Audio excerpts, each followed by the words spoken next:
François Fillon avait bâti sa légende sur une qualité rare en politique, le silence. Dans un pays qui aime les éclats, il avançait bas, droit, presque froid, comme si la retenue suffisait à protéger un destin. À ses côtés, depuis 1980, Pénélope Catherine Clark, galloise discrète devenue l'ombre la plus fidèle de sa vie. Mais parfois, l'ombre ne protège plus. Elle devient l'endroit exact où la lumière commence à brûler. François Fillon n'était pas un politique comme les autres. Dès ses débuts, sa trajectoire a été marquée par une ascension fulgurante et paradoxale. Né le 4 mars 1954 à Le Mans, dans une famille où le sérieux et la culture se mêlaient, il semblait destiné à la rigueur. Son père, Michel Fillon, était avocat et sa mère, Anne Soulet Fillon, historienne d'origine basque, cultivait dans la maison un respect pour la discipline et la réflexion. Cette ambiance familiale posait les bases d'un tempérament que beaucoup qualifieraient plus tard de « glace tranquille », jamais emporté par la fureur ou l'exhibition, mais toujours calculateur et attentif aux détails. Ce tempérament, il le conservera tout au long de sa vie politique, contrastant fortement avec certains de ses contemporains plus flamboyants. Avant de devenir l'un des visages les plus visibles de la droite française, Fillon nourrissait d'autres rêves. Il voulait être journaliste, parcourir le monde et raconter la vie telle qu'elle se déployait, sans filtre politique. Un passage par l'AFP lui donna un avant-goût de la rigueur de l'information et de la nécessité de vérifier, de hiérarchiser, de rester sobre dans le choix des mots. Mais le destin, parfois, détourne les ambitions. En 1981, à seulement 27 ans, il devient le plus jeune député de l'Assemblée nationale de l'époque. La politique s'empare de lui, et le calme qu'il portait en lui devient à la fois un bouclier et un instrument. C'est dans ce cadre que sa vie personnelle s'entrelace avec sa vie publique. Son mariage avec Pénélope Catherine Clark n'était pas qu'un engagement sentimental. Il allait s'inscrire dans une dynamique complexe où l'intimité et l'action politique se confondaient. Pénélope, jeune galaise venue d'un monde sensiblement différent, se montra dès le début d'une loyauté sans faille. Ils eurent 5 enfants, et pendant des décennies, elle resta l'ombre silencieuse de son mari, la main discrète qui soutient sans se montrer. Beaucoup de ses collègues la voyaient comme une présence constante, mais réservée, jamais en première ligne. Cette discrétion semblait naturelle, mais elle allait devenir plus tard le centre d'un tourbillon médiatique qui ébranlera la carrière de Fillon. Car si François Fillon brillait par sa maîtrise, ses choix et ses réformes, certains aspects de sa vie privée devenaient progressivement des angles d'attaque pour la presse et les adversaires politiques. Le monde politique français, souvent friand de scandales, découvrit que la loyauté de Pénélope pouvait aussi se transformer en questionnement sur l'emploi et l'argent. En coulisses, des murmures circulaient depuis des années sur ses fonctions supposées de collaboratrice parlementaire. Était-elle réellement présente pour les tâches qu'on lui attribuait, ou était-elle rémunérée pour la seule proximité avec le député Fillon? Ces murmures resteront longtemps des rumeurs, mais ils posaient déjà une question centrale. Jusqu'où la fidélité personnelle peut-elle se confondre avec la responsabilité professionnelle dans la sphère publique? Au fil des années, François Fillon gravit les échelons de l'État, prenant la tête du ministère de l'Éducation nationale et plus tard devenant Premier ministre de 2007 à 2012 sous Nicolas Sarkozy. Il introduisit des réformes importantes, dont la controversée loi sur la semaine de travail de 35 heures et la réforme du système de retraite. Chaque décision le peignait comme un homme rigoureux, méthodique, presque froid, mais efficace. Ses relations avec Sarkozy illustraient parfaitement cette dualité. Là où Sarkozy éclatait et s'exposait, Fillon restait dans l'ombre, calculant, mesurant, avançant lentement mais sûrement. C'est de l'eau et du feu, disait-on souvent de ce duo. Le contraste entre le tempérament flamboyant de l'un et la retenue glaciale de l'autre fascinait les observateurs et intriguait les journalistes. Alors que François Fillon consolidait son influence à l'Assemblée nationale, les lignes entre public et privé se faisaient de plus en plus floues. Sa carrière, construite sur des années de discipline et de patience, commençait à attirer une attention inattendue sur les détails les plus intimes de sa vie. Chaque geste, chaque relation, chaque contrat conclu par Pénélope Fillon devenait potentiellement un point de friction dans un univers politique où la moindre faille pouvait être exploitée. L'affaire qui allait marquer son nom pour des années commença presque comme un murmure discret. Pénélope Fillon avait été rémunérée pour un poste de collaboratrice parlementaire auprès de son mari et plus tard auprès de son successeur, sans que son travail effectif soit clairement documenté. La somme totale, oscillant autour de plusieurs centaines de milliers d'euros, restait floue, mais suffisait à éveiller la curiosité des journalistes les plus aguerris. Le choc pour l'opinion publique fut amplifié lorsque le Canard enchaîné, fidèle à sa tradition d'investigation implacable, publia une enquête détaillée sur ses rémunérations jugées disproportionnées et suspectes. L'expression « Penelope Gate » naquit alors dans l'esprit collectif, synthèse d'une polémique mêlant argent, confiance et morale politique. Mais l'affaire ne s'arrêtait pas là. La relation entre Pénélope Fillon et Marc Ladret de la Charrière, propriétaire du magazine Revue des Deux Mondes et ami proche de Fillon, attira également l'attention. Pénélope y avait reçu environ 100 000 euros, tout en admettant qu'elle ne s'était jamais rendue au bureau. Les sceptiques y virent une marque de favoritisme, une transaction financière ambiguë entre l'homme politique et le manat de la presse. Pour certains, il s'agissait d'un simple arrangement professionnel. Pour d'autres, c'était la confirmation d'un système où l'intimité et les intérêts économiques s'entremêlaient de manière dangereuse. Pendant ce temps, François Fillon continuait sa campagne présidentielle de 2017 avec un calme apparent.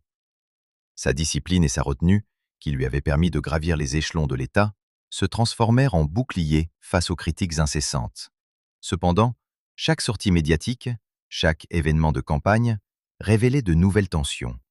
L'homme aux costumes impeccables, parfois offert par des donateurs aisés, était confronté à un double scrutin, celui des urnes et celui de l'opinion publique. La question n'était plus seulement politique, elle devenait morale. Comment concilier une vie privée protégée et des obligations publiques scrutées par des millions de Français?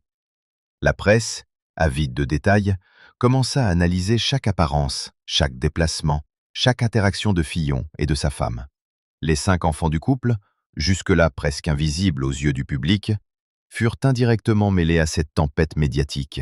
La loyauté et la constance de Pénélope Fillon, qui avait jusqu'ici été perçue comme une force tranquille derrière son mari, devinrent paradoxalement un élément de fragilité. Les mêmes qualités qui faisaient d'elle un soutien indéfectible furent réinterprétées comme des facilités suspectes dans le contexte de la rémunération non justifiée. Dans les cercles politiques, le contraste avec Nicolas Sarkozy restait frappant. Là où Sarkozy jouait de l'exposition médiatique, Fillon apparaissait comme un sphinx, réservé, mesuré, insaisissable. Mais cette maîtrise, si admirée dans le passé, commençait à montrer ses limites. Chaque accusation, chaque révélation, chaque soupçon mettait en lumière la fragilité d'une carrière construite sur le sérieux et le silence. Les questions du public, jusqu'alors implicites, devinrent explicites. Un homme qui avait tout planifié, pouvait-il se protéger d'un scandale né de son propre foyer? Et jusqu'où l'ombre d'une épouse fidèle pouvait-elle être considérée comme légitime lorsqu'elle touche à des fonds publics? Même si Fillon affirmait sa totale innocence et continuait de clamer que ses rémunérations étaient justifiées, la perception publique commençait à changer. Le récit qui s'était jusque-là concentré sur ses réformes, sa discipline et sa vision politique, se trouvait maintenant traversé par un fil de suspicion. Les rumeurs sur des paiements occultes, des arrangements entre amis influents et des postes fictifs dessinaient une trame sombre derrière l'image lisse du Premier ministre. L'opinion, longtemps séduite par la retenue de Fillon, devait maintenant naviguer entre admiration et scepticisme. Ainsi, le calme méthodique de François Fillon se trouvait confronté à un paradoxe cruel. Plus il contrôlait, plus le monde extérieur semblait prêt à l'exposer. Les révélations sur Pénélope, les relations financières ambiguës, les vestes de luxe offertes par des mécènes, tout cela se transformait en une tempête narrative où loyauté, famille et politique s'entremêlaient dangereusement. La question qui flottait dans les esprits restait suspendue. Pouvait-on concilier une carrière politique exemplaire et une vie privée intacte lorsque les ombres de ses propres choix commencent à se refléter sur la scène publique? La tempête médiatique qui s'abattit sur François Fillon et sa famille en 2017 prit une ampleur inattendue. Ce qui avait commencé comme des murmures se transforma en une enquête détaillée sur les pratiques salariales concernant Pénélope Fillon. Les journalistes scrutèrent chaque contrat, chaque feuille de paie, chaque déclaration, révélant au public que l'épouse du candidat avait été rémunérée pour des fonctions parlementaires qu'elle n'avait, selon les enquêtes, jamais réellement exercées. Le montant total, dépassant le million d'euros sur plusieurs années, secoua l'opinion. Pour beaucoup, il ne s'agissait plus d'un simple soupçon, mais d'une question morale. Comment concilier la loyauté familiale et l'usage des fonds publics? Les accusations ne se limitaient pas à l'Assemblée. La collaboration avec Marc Ladret de Lacharrière, ami intime de Fillon et propriétaire du magazine Revue des Deux Mondes, ajouta une couche supplémentaire à la controverse. Pénélope Fillon y avait reçu environ 100 000 euros, malgré son absence physique au sein du magazine. Ce lien financier, bien qu'officiel, fut interprété par certains observateurs comme une forme d'avantage implicite, jetant une ombre sur les relations entre le couple Fillon et le monde des mécènes influents. Dans le contexte de la campagne présidentielle, ces révélations firent des vagues. François Fillon, habitué à contrôler chaque détail, vit sa carrière confrontée à un scandale inattendu. Les costumes de luxe offerts par des soutiens fortunés, révélés par la presse, furent interprétés comme un symbole supplémentaire d'un éloignement entre l'homme public et la réalité du citoyen ordinaire. Les critiques se multiplièrent, questionnant l'éthique de sa gestion et l'intégrité de son entourage immédiat. Pour Fillon, le défi dépassait la simple politique. Il s'agissait désormais de gérer l'opinion publique, de protéger sa famille et surtout, de maintenir l'image d'un homme rigoureux, constant et loyal. Pénélope, fidèle compagne depuis presque 4 décennies, se retrouvait paradoxalement au centre du cyclone qu'elle avait autrefois contribué à soutenir. Leur vie privée, jusque-là protégée, se transformait en une scène où chaque choix, chaque revenu et chaque geste étaient minutieusement analysés et critiqués. Le scandale provoqua un séisme politique. Les sondages commencèrent à refléter l'incertitude des électeurs et les rivaux n'hésitèrent pas à exploiter la situation. Dans un pays où la transparence et la moralité des élus sont scrutées, même la discipline de Fillon et son parcours exemplaire ne suffisaient plus à rassurer. Le couple se retrouvait face à une double épreuve. Résister aux attaques médiatiques tout en préservant une vie familiale déjà sous tension. Ainsi, ce qui avait débuté comme des murmures d'ombre se transforma en une tempête éclatante, exposant le paradoxe de François Fillon. Un homme construit sur la maîtrise et la discrétion, confronté à un scandale né de la loyauté et du soutien familial qui avait jusqu'alors façonné son image. Les Français, fascinés et perplexes, se demandaient jusqu'où cette saga pourrait aller et quelle serait l'issue pour un couple dont la fidélité semblait inébranlable, mais désormais mise à l'épreuve du feu public. Alors que l'affaire Penelope Gate occupait toutes les unes, François Fillon se retrouva confronté à un labyrinthe judiciaire et médiatique dont il n'avait jamais prévu l'existence. Chaque matin, en ouvrant les journaux, il mesurait l'étendue de la tempête. Enquête détaillée, analyse financière, chronologie des paiements, tout y passait. Les faits étaient exposés avec une précision presque chirurgicale, mais les nuances restaient difficiles à percevoir pour le grand public. La frontière entre rumeurs, suspicions et vérité judiciaire se brouillait, laissant place à un mélange d'indignation, de curiosité et de fascination. Le calendrier judiciaire se resserrait autour du couple Fillon. Les audiences, les convocations et les interrogatoires s'enchaînaient. Pénélope Fillon, d'ordinaire silencieuse et mesurée, était désormais appelée à s'expliquer publiquement sur son rôle et ses activités. Chaque déclaration, chaque absence ou présence physique au tribunal était scrutée, analysée et retranscrite dans les médias nationaux. Les observateurs notaient que la loyauté de Pénélope, jadis perçue comme pilier discret, se transformait en preuve à charge ou en sujet de critique, selon la perspective. L'ombre protectrice devenait désormais un symbole d'exposition et de vulnérabilité. Dans les cercles politiques, l'affaire avait provoqué un remue-ménage sans précédent. Les alliés de François Fillon tentaient de défendre son intégrité et son parcours, soulignant ses réformes, sa constance et sa discrétion face à la pression. Mais les adversaires n'avaient de cesse de rappeler le million d'euros payés à Pénélope Fillon, les contrats avec le magazine Revue des Deux Mondes et les cadeaux coûteux reçus durant la campagne présidentielle. Chaque argument, chaque preuve documentaire renforçait le sentiment d'une fracture entre l'image publique et les réalités privées. Le poids de la presse et des réseaux sociaux accentuait cette fracture. Les titres, souvent sensationnalistes, soulignaient les contradictions apparentes. Un homme rigoureux, méthodique et discret, accusé de pratiques financières jugées opaques et moralement discutables. La comparaison avec d'autres scandales politiques, amplifiait encore la perception d'une chute imminente. Pour François Fillon, chaque article représentait une bataille supplémentaire. Maintenir l'équilibre entre dignité, loyauté envers sa famille et défense de son honneur politique. Malgré ce contexte tendu, certaines constantes restaient. Fillon et Pénélope, unis depuis près de 4 décennies, faisaient front ensemble. Leur mariage, souvent décrit comme un soutien mutuel indéfectible, devenait une force dans cette tempête. Dans les moments de crise, ils conservaient une discipline de façade, organisant minutieusement chaque déplacement, chaque communication. La cohérence de leur image publique, même fragilisée, démontrait une maîtrise stratégique surprenante face à l'adversité. Pour le public, l'histoire prenait une dimension presque romanesque. Le contraste entre la carrière exemplaire de François Fillon, sa discrétion et sa rigueur, et les révélations sur les rémunérations de Pénélope créait une tension dramatique palpable. Les questions se multipliaient. Comment un homme de contrôle pouvait-il être ébranlé par des choix effectués dans l'intimité de son foyer? Et jusqu'où cette loyauté conjugale pouvait-elle être perçue comme acceptable ou problématique par la société? La campagne présidentielle elle-même devint un théâtre où ces tensions se jouaient. Chaque apparition, chaque discours, chaque geste fut interprété à travers le prisme du scandale. Les partisans restaient fidèles, convaincus de l'innocence et de l'intégrité du candidat. Mais la majorité silencieuse, influencée par les médias et les rumeurs, vacillait entre admiration et scepticisme. L'équilibre de François Fillon, jusque-là bâti sur le contrôle et la patience, se voyait désormais soumis à une épreuve inédite.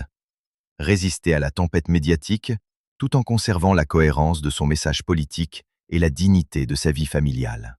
Alors que la campagne présidentielle de 2017 battait son plein, l'ombre de Pénélope Gate s'étendait sur chaque pas de François Fillon. Les révélations s'enchaînaient dans les journaux, à la radio et à la télévision, créant un effet de loupe sur sa vie privée et ses décisions politiques. La presse n'épargnait rien. Les contrats de Pénélope, les feuilles de paie détaillées, les virements bancaires et les dons de mécènes fortunés furent disséqués avec minutie. Chaque nouveau document publié semblait confirmer le scénario d'une double vie, où rigueur publique et arrangement privé se mêlaient dans une zone grise, difficile à interpréter pour le grand public. Les audiences judiciaires s'accéléraient. François et Pénélope Fillon furent convoqués pour s'expliquer devant les tribunaux, et chaque séance était suivie avec avidité par des millions de Français. Les médias décrivaient les détails avec une précision presque clinique. Les montants versés, les périodes de travail, l'absence physique de Pénélope dans certains dossiers officiels.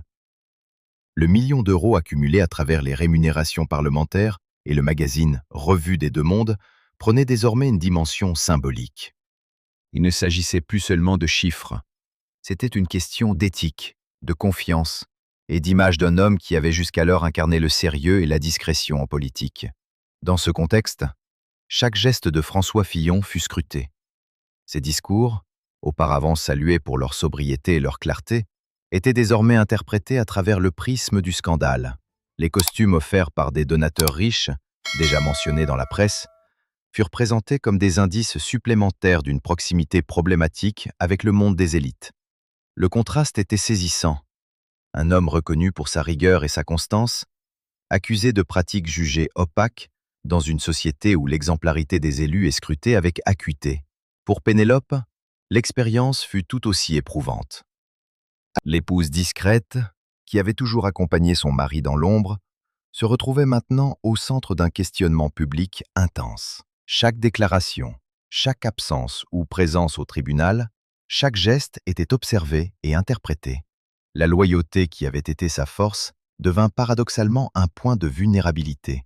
Pourtant, malgré la pression, elle demeurait aux côtés de François, incarnant cette fidélité que beaucoup considéraient désormais comme héroïque, face à un scandale qui aurait pu briser des carrières moins solidement construites. Les réactions politiques furent tout aussi contrastées. Les alliés de Fillon tentaient de souligner son parcours, ses réformes et son sens du devoir. Mais l'opposition et les commentateurs insistaient sur l'ampleur du scandale et sur ce qu'il présentait comme un décalage entre l'homme public et les faits constatés. Le débat sur l'éthique en politique, exacerbé par cette affaire, devint central dans la vie démocratique française. Comment un homme dont la carrière reposait sur le contrôle et la discrétion pouvait-il voir son image basculer à cause des choix intimes et financiers de son entourage immédiat? Malgré la tempête, François et Pénélope Fillon restent côte à côte, immuables dans leur loyauté. Les peines prononcées, les critiques incessantes et les scandales médiatiques n'ont pas brisé leur alliance silencieuse. On se demande alors si la fidélité et la constance peuvent suffire à protéger un destin politique, ou si parfois, même les plus disciplinés doivent accepter que certaines ombres deviennent trop lourdes à porter.